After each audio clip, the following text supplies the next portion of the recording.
पितृपक्ष की लोककथा के अनुसार जोगे तथा भोगे दो भाई थे। दोनों अलग अलग रहते थे। जोगे धनी था और भोगे निर्धन। दोनों में परस्पर बड़ा प्रेम था। जोगे की पत्नी को धन का अभिमान था, किंतु भोगे की पत्नी बड़ी सरल हृदय थी। पितृपक्ष आने पर जोगे की पत्नी ने उससे पितरों का श्राद्ध करने के लिए कहा तो जोगे इसे व्यर्थ का कार्य समझकर टालने की चेष्टा करने लगा, किंतु उसकी पत्नी समझती थी कि यदि ऐसा नहीं करेंगे तो लोग बातें बनाएंगे। फिर उसे अपने मायके वालों को दावत पर बुलाने और अपनी शान दिखाने का यह उचित अवसर लगा। अतः वह बोली, आप शायद मेरी परेशानी की वजह से ऐसा कह रहे हैं, किंतु इसमें मुझे कोई परेशानी नहीं होगी। मैं भोगे की पत्नी को बुला लूंगी, दोनों मिलकर सारा काम कर लेंगी। फिर उसने जोगे को अपने पीहर न्योता देने के लिए भेज दिया। दूसरे दिन उसके बुलाने पर भोगे की पत्नी सुबह सवेरे आकर काम में जुट गई। उसने रसोई तैयार की, अनेक पकवान बनाए, फिर सभी काम निपटाकर अपने घर आ गई। आखिर उसे भी तो पितरों का श्राद्ध तर्पण करना था। इस अवसर पर न जोगे की पत्नी ने उसे रोका न वह रुकी। शीघ्र ही दोपहर हो गई।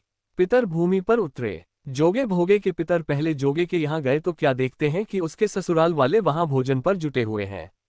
निराश होकर वे भोगे के यहाँ गए। वहां क्या था, मात्र पितरों के नाम पर अगियारी दे दी गई थी।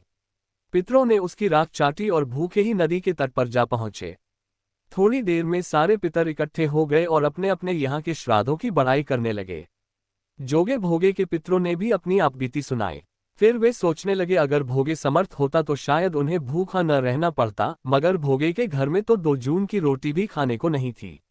यही सब सोचकर उन्हें भोगे पर दया आ गई। अचानक वे नाच नाचकर गाने लगे, भोगे के घर धन हो जाए, भोगे के घर धन हो जाए। सांझ होने को हुई। भोगे के बच्चों को कुछ भी खाने को नहीं मिला था।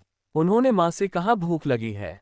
तब उन्हें टालने की गरज से भोगे की पत्नी ने कहा, जाओ, आंगन में हौदी औधी रखी है, उसे जाकर खोल लो और जो कुछ मिले बांट कर खा लेना।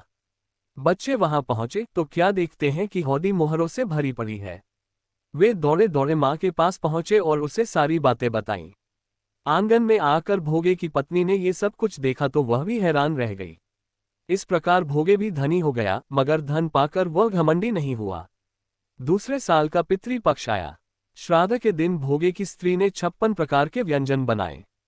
ब्राह्मणों को बुलाकर श्राद्ध किया, भोजन कराया, दक्षिणा दी। जेठ जेठानी को सोने चांदी के बर्तनों में भोजन कराया। इससे पितर बड़े प्रसन्न तथा तृप्त हुए।